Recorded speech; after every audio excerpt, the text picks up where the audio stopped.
नमस्कार साथियों, एक बार फिर से आपके अपने इस YouTube चैनल पे आप सबका हार्दिक स्वागत है।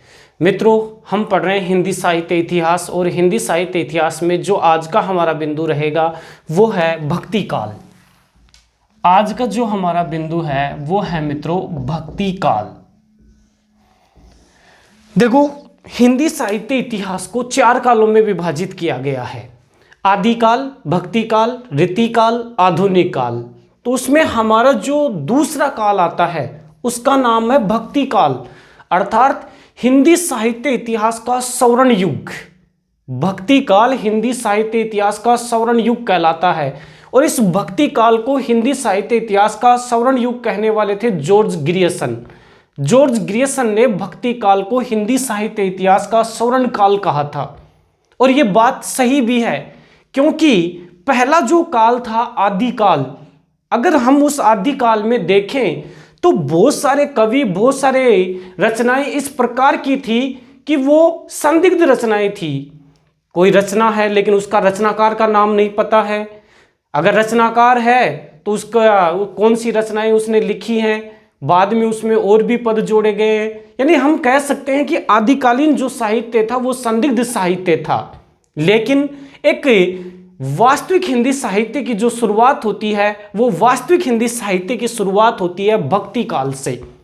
हम आगे वाली क्लासों में ये भी पढ़ेंगे कि भक्ति काल को स्वर्ण काल क्यों कहा था जॉर्ज ग्रियर्सन ने, ये भी हम पढ़ेंगे। लेकिन सबसे पहले हम यहाँ पढ़ते हैं कि ये जो भक्ति काल है इसका उदय किस प्रकार से हुआ, क्यों इसको यानी भक्ति काल नाम दिया गया, किस प्रकार से इसका प्रादुर्भाव हुआ। तो देखिए, इसको वैसे हम यहां पूरा पढ़ेंगे, अपनी जो अगली क्लास होगी उसमें पूरा पढ़ेंगे कि भक्ति जो शब्द है वो भज धातु से बना है। भज जो शब्द होता है उसका अर्थ क्या होता है, भक्ति का सर्वप्रथम जो उल्लेख है वो कहां देखने को मिलता है, ये सब हमारी आगे वाली क्लासों में होंगी। लेकिन उससे पहले हम ये समझना चाहते हैं कि भक्ति काल का उदय किस प्रकार से हुआ। देखो मित्रों, हम पढ़ते हैं कि जो ये भक्ति काल है इसकी जो समय सीमा है वो समय सीमा है विक्रम संवत 1375 से 1700 विक्रमी संवत, ये इसकी समय सीमा है। ये विक्रमी संवत में है। अगर आपको इसकी सन निकालनी है तो इसमें से 57 घटा दीजिए, वो ईस्वी में आपका आ जाएगा। यहां जो मैंने लिखा है वो विक्रमी संवत में लिखा है, क्योंकि आचार्य रामचंद्र शुक्ल ने जो भक्ति काल की समय सीमा निर्धारित की थी वो समय सीमा निर्धारित की थी विक्रमी संवत 1375 से 1700 विक्रमी संवत। अगर हम इसको शताब्दी के रूप में कहेंगे तो शताब्दी के रूप में कह सकते हैं 14वीं शताब्दी मध्य से 17वीं शताब्दी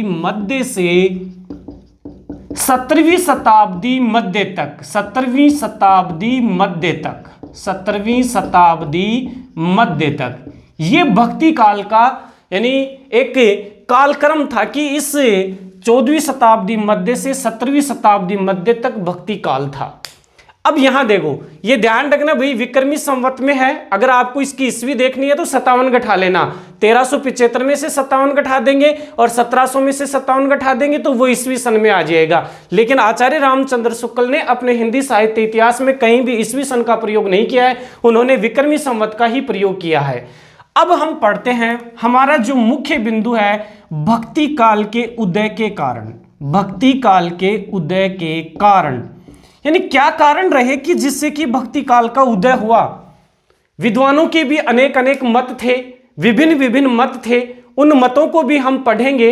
लेकिन सबसे पहले हम कारणों को पढ़ते हैं। विभिन्न विद्वानों ने क्या क्या मत दिए वो अभी आगे पढ़ेंगे, लेकिन सबसे पहले भक्ति काल के उदय के कारण। देखो मित्रों, जब हमारा हिंदी साहित्य इतिहास में पहला जो काल आता है आदिकाल, आदिकाल ने जैसे ही भक्ति काल को अपनी बागडोर सौंपी तो वो समय एक इस प्रकार का समय था कि इसमें जो इस्लाम संस्कृति है वो इस्लाम संस्कृति तो उच्चता के शिखर पर थी, अर्थात हम कह सकते हैं कि उच्च शिखर पर थी। लेकिन जो हिंदू संस्कृति है वो हिंदू संस्कृति धीरे धीरे रसातल में जा चुकी थी। हिंदू संस्कृति के मूल्यों का ह्रास हो चुका था और मुस्लिम संस्कृति उच्च शिखर पर जा रही थी। भारत देश जो है वो छोटे छोटे राज्यों में विभाजित हो चुका था, क्योंकि बाह्य आक्रमण हो रहे थे यहां, और भारत के अधिकांश भूभाग के ऊपर विदेशी जातियों ने आक्रमण किया और उन्होंने अपना आधिपत्य जमा लिया। और हमारे जो हिंदू राजा थे, जो छोटे छोटे राज्यों में बढ़ चुके थे, और वो आपस में लड़कर ही अपनी शक्ति को क्षीण कर रहे थे। भाई उनको लड़ना किससे था? उनको लड़ना था बाह्य आक्रमणकारियों से, लेकिन वो खुद ही लड़ रहे थे और खुद आपस में लड़कर अपनी शक्ति को क्षीण कर रहे थे।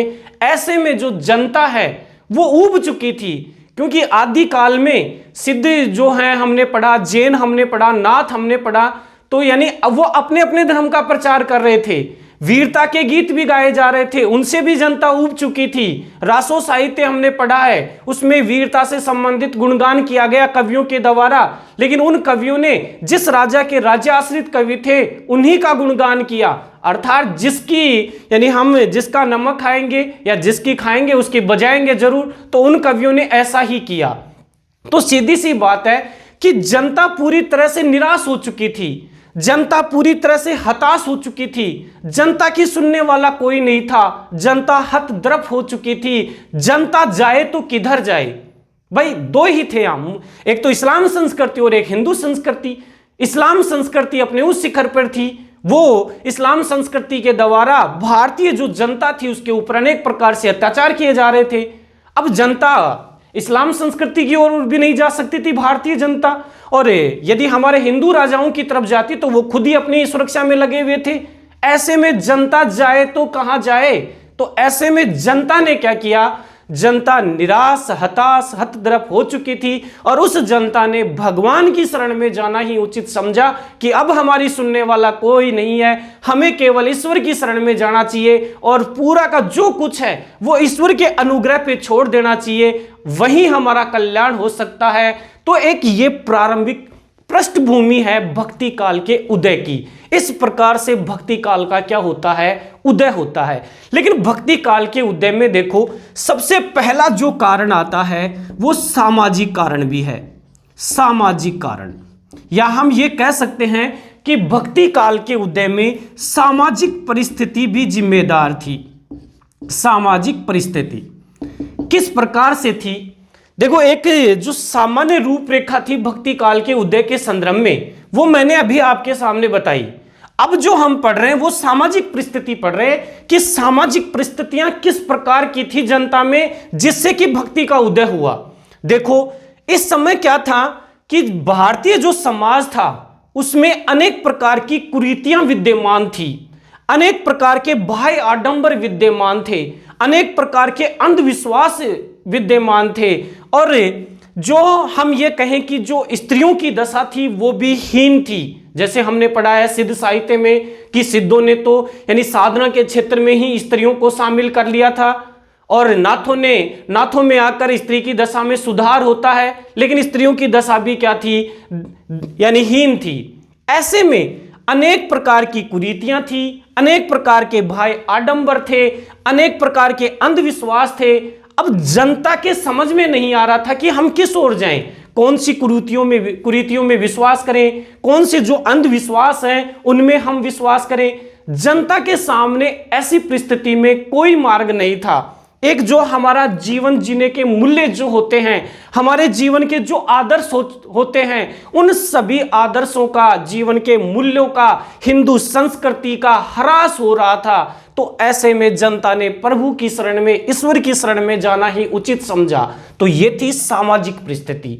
दूसरी जो आती है मित्रों वो है राजनीतिक परिस्थिति। दूसरी है राजनीतिक परिस्थिति। देखो राजनीतिक परिस्थिति क्या थी? राजनीतिक परिस्थिति में देखो हमने पढ़ा है कि भाई भक्ति काल क्यों आया?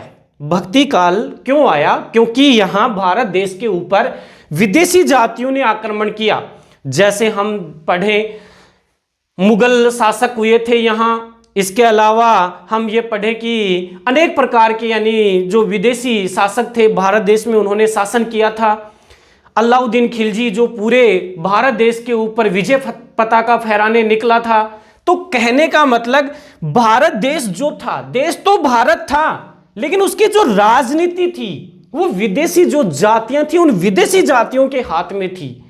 अब भारतीयों का कुछ था नहीं, क्योंकि जो भी कुछ यहां किया जा रहा था, जो नियम बनाए जा रहे थे, या हम ये कहें कि जो सिद्धांत निर्धारित किए जा रहे थे, वो केवल बाह्य आक्रमणकारी जो थे, विदेशी आक्रमणकारी जो थे, उन्हीं के द्वारा निर्धारित किए जा रहे थे। और उनके वो नियम जो थे वो भारतीय जनता के, हम ये कहें कि उनके जीवन के ऊपर कुठाराघात करने वाले थे। क्योंकि जो बाह्य आक्रमणकारी थे उनके सिद्धांतों में और हमारी जो हिंदू संस्कृति है उनके सिद्धांतों में रात दिन का अंतर था। ऐसे में जनता ने क्या किया, जनता ने ईश्वर की शरण में जाना ही क्या समझा, उचित समझा। जनता ने पूरा का पूरा ईश्वर के अनुग्रह के ऊपर छोड़ दिया। तो ये थी राजनीतिक परिस्थिति। यानी कहने का मतलब उस समय की जो राजनीति थी वो विदेशी जातियों के हाथ में थी। भाई जो हिंदू राजा थे वो तो खुद लड़ रहे थे, आपस में लड़ रहे थे, वो क्या कर सकते, उनकी तो खुदगी नहीं चल रही थी। अगर उनकी खुदगी चलती तो वो आपस में लड़कर अपनी शक्ति को छीन क्यों करते। अगर उनको लड़ना ही था तो जो विदेशी आक्रमणकारी थे उनके साथ में लड़ते और वहां जाकर अपनी वीरता का शौर्य या प्रदर्शन दिखाते। तो उन्होंने ऐसा नहीं किया। तो जनता क्या करे, अब भारतीय जनता किधर जाए, आम जो जनता है वो किधर जाए भाई। अगर इस्लाम संस्कृति की ओर जाती है, विदेशी आक्रमणकारियों के पास में जाती है, तो वो उनके सिद्धांतों के विपरीत था। अभी हमारे हिंदू राजाओं की तरफ यदि जाती थी तो हिंदू राजा खुद की अपनी सुरक्षा नहीं कर पा रहे थे, जनता की कहां से सुरक्षा करते वो। तो इससे अच्छा जनता ने यह समझा कि हम भगवान की शरण में चलते हैं। तो यह था राजनीतिक परिस्थिति। तीसरा जो आता है मित्रों वो है धार्मिक और सांस्कृतिक परिस्थिति। धार्मिक और सांस्कृतिक परिस्थिति। तीसरी जो परिस्थिति है धार्मिक और सांस्कृतिक। देखो मित्रों, धार्मिक और सांस्कृतिक यानी धर्म के नाम पर जब मैंने भक्ति काल शुरू किया भी तो मैंने आपको प्रारंभ में बताया कि जो मुस्लिम संस्कृति थी, इस्लाम संस्कृति थी, वो उच्चता के शिखर पर थी, जबकि हिंदू जो संस्कृति थी वो क्या थी, धीरे धीरे रसातल में जा रही थी, धीरे धीरे उसका ह्रास हो रहा था। हिंदू मुसलमानों में अनेक प्रकार के यानी इन संप्रदायों में अनेक प्रकार के अनाचार बढ़ चुके थे।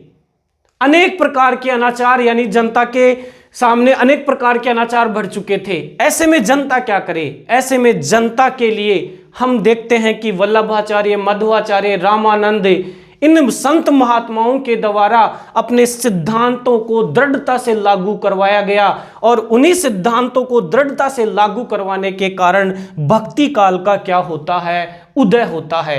यानी सांस्कृतिक मूल्यों का भी ह्रास हो रहा था, धर्म के नाम पर लोगों को लड़वा रहे थे, हिंदू मुसलमान एकता के ऊपर जोर नहीं दिया जा रहा था। तो ये धार्मिक और सांस्कृतिक परिस्थितियां थी। तो इस प्रकार से भक्ति काल का क्या होता है, उदय होता है मित्रों।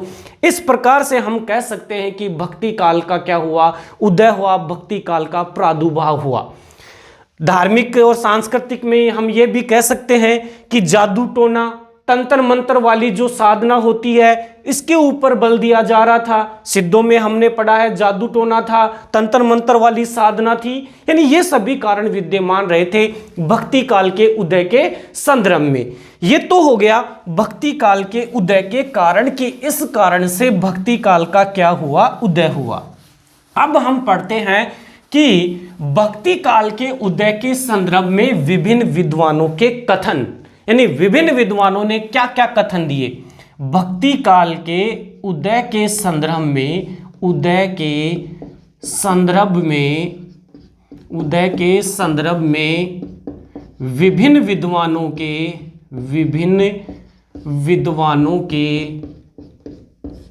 दृष्टिकोण, विभिन्न विद्वानों के दृष्टिकोण या हम मत भी कह सकते हैं कि विभिन्न विद्वानों के मत क्या क्या थे।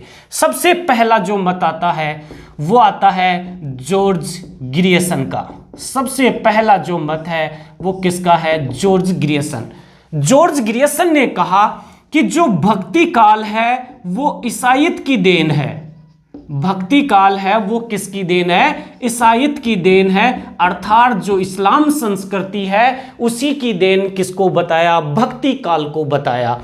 इनका मानना भी ये था कि जो इस्लाम संस्कृति थी वो इस्लाम संस्कृति आई और उस इस्लाम संस्कृति के आने के कारण ही भक्ति काल का क्या होता है, उदय होता है।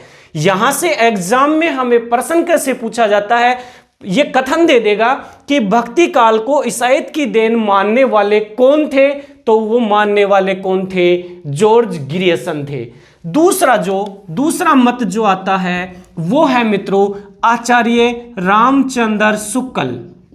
आचार्य रामचंद्र शुक्ल, आचार्य रामचंद्र शुक्ल का मानना था कि भक्ति काल का उदय बाह्य आक्रमणकारियों के कारण हुआ है। बाह्य आक्रमण के कारण ही भक्ति काल का क्या हुआ है, उदय हुआ है। ऐसा मानना किसका था, आचार्य रामचंद्र शुक्ल का मानना था। और बाह्य आक्रमण में इन्होंने क्या बताया, इन्होंने बताया कि जिस समय जो मुसलमान हैं या जो इस्लाम है, जब भारत देश में इस्लाम सत्ता प्रतिष्ठापित हुई तो उस समय उस इस्लाम सत्ता के द्वारा हिंदू जो जनता थी, उनके जो पूज्य पुरुष थे, उनके पूज्य पुरुषों का अपमान किया जा रहा था। हिंदू जनताओं के जो मंदिर थे, उनके मंदिरों में जो मूर्तियां थी उनको तोड़ा जा रहा था। और ऐसे में भारतीय जनता जो है हताश हो चुकी थी, निराश हो चुकी थी, हतद्रप हो चुकी थी। फलस्वरूप जनता ने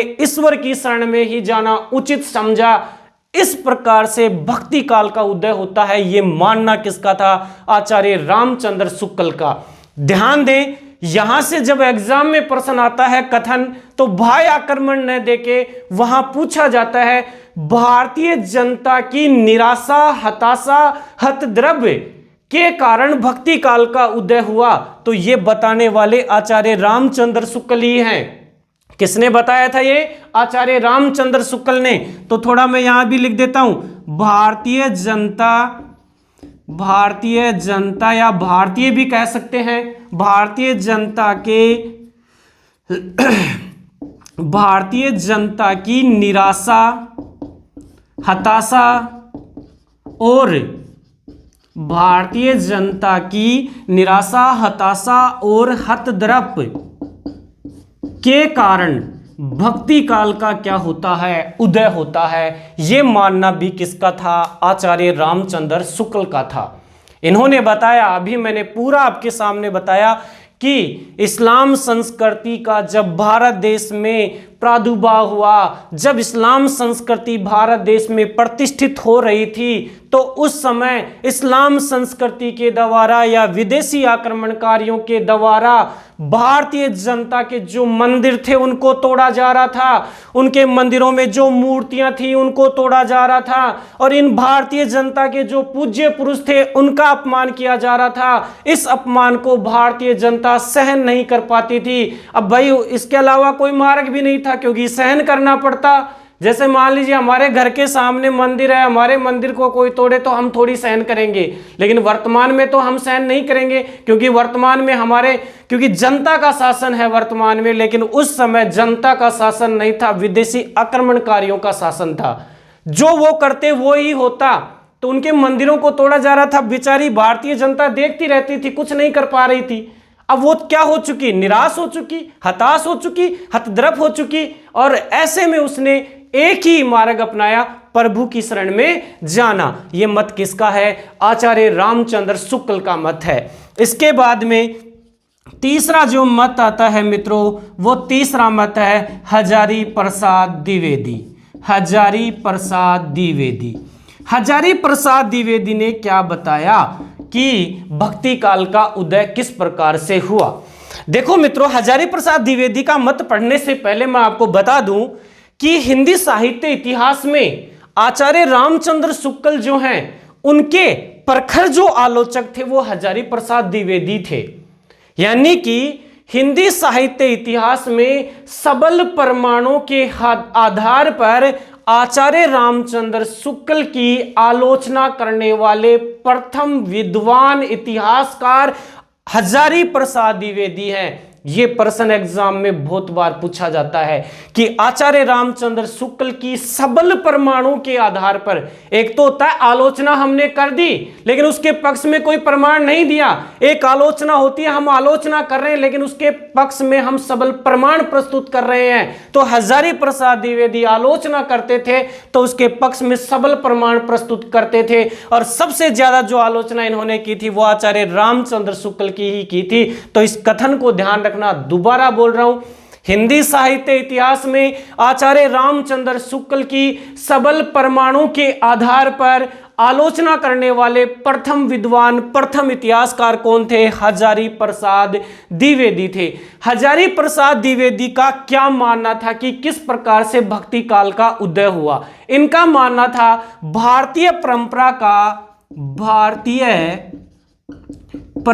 का, देखो हजारी प्रसाद द्विवेदी ने भक्ति काल के उदय के संदर्भ में क्या बताया? भारतीय परंपरा का स्वतः स्फूर्त विकास, भारतीय परंपरा का स्वतः स्फूर्त विकास, स्वतः स्फूर्त विकास, यानी जो भारतीय परंपरा है और उसका यानी अपने आप में हजारी प्रसाद द्विवेदी ने क्या कहा कि जो भक्ति काल है, अगर इस्लाम भारत देश में नहीं आया होता तो भी इस काल का भार आना, इस साहित्य का भार आना वैसा ही होता जैसा आज है। यानी ये जरूरी नहीं है कि जो इस्लाम संस्कृति है उनके आने से ही भक्ति काल का उदय हुआ है, नहीं, हजारी प्रसाद द्विवेदी ने इस मत को नहीं माना कि मुसलमानों के कारण या विदेशी आक्रमणकारियों के कारण जो भक्ति काल है या जो भक्ति साहित्य है इसका उदय नहीं हुआ है। इन्होंने कहा कि ये अपने आप होता, अगर इस्लाम नहीं होता, नहीं भारत में आया होता तो भी ये जो साहित्य है वो स्वतः ही बाहर आया होता, जिस प्रकार से वर्तमान में आया है उसी प्रकार से ये आता, चाहे विदेशी आक्रमणकारी आते या ना आते उसका इसके ऊपर कोई प्रभाव नहीं पड़ता। ये बताने वाले कौन थे? हजारी प्रसाद द्विवेदी थे। इसके बाद में तीन देखो हमने विद्वानों के दृष्टिकोण पढ़े, मत पढ़े। सबसे पहला जॉर्ज ग्रेसन का पढ़ा। जॉर्ज ग्रेसन ने बताया ईसाईयत की देन है। ये भी बस वही कह रहे थे कि इस्लाम संस्कृति मुसलमानों के कारण क्या हुआ है, भक्ति काल का उदय हुआ है। फिर आचार्य रामचंद्र शुक्ल, इन्होंने क्या बताया, बाह्य आक्रमण के कारण किसका उदय हुआ, भक्ति काल का उदय हुआ। बाह्य आक्रमणकारियों के कारण भक्ति काल का उदय हुआ। और बाह्य आक्रमणकारियों में इन्होंने क्या बताया, इन्होंने बताया कि जिस समय भारत देश में इस्लाम संस्कृति, इस्लाम सत्ता प्रतिष्ठित हो रही थी, उस समय उस जनता के सामने उसके मंदिरों को तोड़ा जा रहा था, उनके मंदिरों में स्थापित मूर्तियों को तोड़ा जा रहा था, उनके पूज्य पुरुषों का अपमान किया जा रहा था। ऐसे में भारतीय जनता निराश हो चुकी थी, हताश हो चुकी थी, हतद्रप हो चुकी थी। और इसमें उस जनता ने ईश्वर की शरण में, ईश्वर के अनुग्रह में जाना ही क्या समझा, उचित समझा। यह मानना किसका था? आचार्य रामचंद्र शुक्ल का। हजारी प्रसाद द्विवेदी, भारतीय परंपरा का स्वतः स्फूर्त विकास, यानी ये तो एक भारतीय परंपरा थी कि पहले आदि काल आया, उसके बाद में भक्ति काल आएगा, उसके बाद में रीति काल आएगा। इसमें इस्लाम या विदेशी आक्रमणकारियों का कोई भी योगदान नहीं है। ये तो अपने आप में घटना घटित होती और ये भक्ति काल तो इस भक्ति काल का उदय होता, चाहे इस्लाम आता चाहे नहीं आता। ये मानना किसका था? हजारी प्रसाद द्विवेदी का था। 3 कथन हो चुके हैं। अगला जो कथन है मित्रों, देखिए, ग्रेसन का पढ़ा, आचार्य शुक्ल का हमने पढ़ा, हजारी प्रसाद द्विवेदी का हमने पढ़ा। अगला जो कथन आता है वो आता है ताराचंद का, ताराचंद। चौथा कथन जो आता है वो ताराचंद का है। इन्होंने बताया अरबों की देन, अरबों की देन, यानी अरब जो आक्रमणकारी थे उनके कारण ही किसका उदय हुआ? भक्ति काल का उदय हुआ। ऐसा मानना किसका था? ताराचंद का था। इसके बाद में एक कथन आता है, एक दृष्टिकोण आता है गुलाब राय, गुलाब राय। गुलाब राय ने क्या बताया? पराजित जो मनोवृत्ति होती है उसकी प्रतिक्रिया फलस्वरूप, पराजित मनोवृत्ति, पराजित मनोवृत्ति की प्रतिक्रिया फलस्वरूप, पराजित मनोवर्ती की प्रतिक्रिया फलस्वरूप, प्रतिक्रिया फलस्वरूप किसका उदय हुआ? भक्ति काल का उदय हुआ। यह मानना किसका था? गुलाब राय का था। किसका मानना था? गुलाब राय का मानना था। इन्होंने बताया कि जो पराजित मनोवर्ती होती है वो मनुष्य को, पराजित जो मनोवर्ती होती है वो मनुष्य को या तो विषय विलास में लीन करती है या वो आध्यात्मिक विषय में लीन करती है। यानी या तो जो पराजित मनोवर्ती होती है या तो उस व्यक्ति को वो विषय विलास जो होता है, भोग विलास जो होता है, या तो पूरी तरह से उसमें लीन कर देगी या पूरी तरह से उस व्यक्ति को क्या बना देगी? धार्मिक बना देगी। जैसे इसको हम ऐसे भी समझ सकते हैं कि जैसे हम हार गए, अपने ऊपर ले, हम पराजित हो चुके हैं, कोई भी कार्य था उसमें हम हार गए। अब हमारे सामने क्या मार्ग है? या तो हम दोबारा से मेहनत करें और दोबारा से मेहनत करके जो हमारी, यानी हम हारे हैं, जो हमारा लक्ष्य था उसको प्राप्त करें, या हमारा दूसरा क्या होगा? अरे रहने दो, कुछ नहीं होगा, बस हम जो जिंदगी जी रहे हैं उसी में क्या रहें? खुश रहें। तो ये इसी के ऊपर है। भारतीय जो जनता थी वो पराजित हो चुकी थी, क्योंकि भारत देश में विदेशी आक्रमणकारी थे और जो हिंदू राजा थे उनकी कुछ चल नहीं रही थी। तो ऐसे में भारतीय जनता क्या हो चुकी थी? पराजित हो चुकी थी। तो पराजित मनोवर्ती हमारी थी। भारतीय जनता की जो चित्तवर्ती है, भारतीय जनता की जो मनोवर्ती है, उनके हृदय में जो भाव हैं वो ऐसे बन चुके थे कि हमारी तो हार हो चुकी है, हमारे ऊपर तो विदेशी जातियां यहां शासन कर रही हैं। तो उसकी प्रतिक्रिया फलस्वरूप ही किसका उदय हुआ? भक्ति काल का उदय हुआ। यह मानना किसका था? गुलाब राय का मानना था। एक अन्य मत है, अन्य मत, ये अन्य मत है। कई इस अन्य मत को यानी धीरेन्द्र वर्मा का भी बताते हैं, लेकिन इसको ज्यादातर अन्य मत ही मानते हैं। और इस अन्य मत के अनुसार क्या था? भक्ति द्राविड़ उपजी, भक्ति द्राविड़ उपजी लाए रामानंद, लाए रामानंद। यानी जो भक्ति है वो सर्वप्रथम द्राविड़ जो जाति है उसके हृदय में उत्पन्न हुई और उसको लाने वाले कौन थे? उसको लाने वाले रामानंद थे। यह मानना था, किसी अन्य का मत था, लेकिन इसमें धीरेन्द्र वर्मा का भी नाम लिया जाता है मित्रों। तो ये जो है ये विभिन्न विद्वानों के क्या हैं? दृष्टिकोण है भक्ति काल के उदय के संदर्भ में। एक और नाम भी आता है यहाँ, मुक्ति बोध का भी नाम आता है। मुक्ति बोध बताते हैं ऐतिहासिक सामाजिक शक्तियों के रूप में जनता के दुखों व कष्टों से हुआ। यानी जनता के दुखों व कष्टों से किस काल का उदय होता है? भक्ति काल का उदय होता है। ये मानना किसका था? ये मानना था मुक्ति बोध का। इस प्रकार से मित्रों हमने देखा कि भक्ति काल का उदय किस प्रकार से हुआ। भक्ति काल के उदय के संदर्भ में विभिन्न विद्वानों के दृष्टिकोण क्या क्या रहे। यहां से एग्जाम में जब भी प्रश्न पूछा जाता है तो बस प्रश्न ऐसे पूछा जाएगा, भक्ति काल के संदर्भ में संगत कथन कौन सा है, भक्ति काल के संदर्भ में असंगत कथन कौन सा है। उनमें 4 ऑप्शन दे दिए जाएंगे और यही बातें उसमें रहेंगी। पूछ सकता है भक्ति काल के संदर्भ में सत्य कथन कौन सा है, भक्ति काल के संदर्भ में असत्य कथन कौन सा है, या इधर से कोई भी लाइन उठा के दे देगा और ये पूछ लेगा कि भक्ति काल के उदय के संदर्भ में ये मत किसका है। या ये क्या करेगा, एक तरफ तो 4 यानी ये जो हमारे गुलाब राय है, ताराचंद है, गिरियसन है, जो इतिहासकार है उनके नाम दे देगा। एक तरफ क्या दे देगा, इनके मत या दृष्टिकोण दे देगा और फिर पूछ लेगा कि असंगत कौन सा है। इस प्रकार से यहां से प्रश्न पूछा जाता है। तो मित्रों ये क्लास आपको कैसी लगी? इस क्लास को यानी लाइक करना न भूलें और यदि आपको ये क्लास अच्छी लगी हो तो इस चैनल को सब्सक्राइब करना ना भूलें। धन्यवाद मित्रों।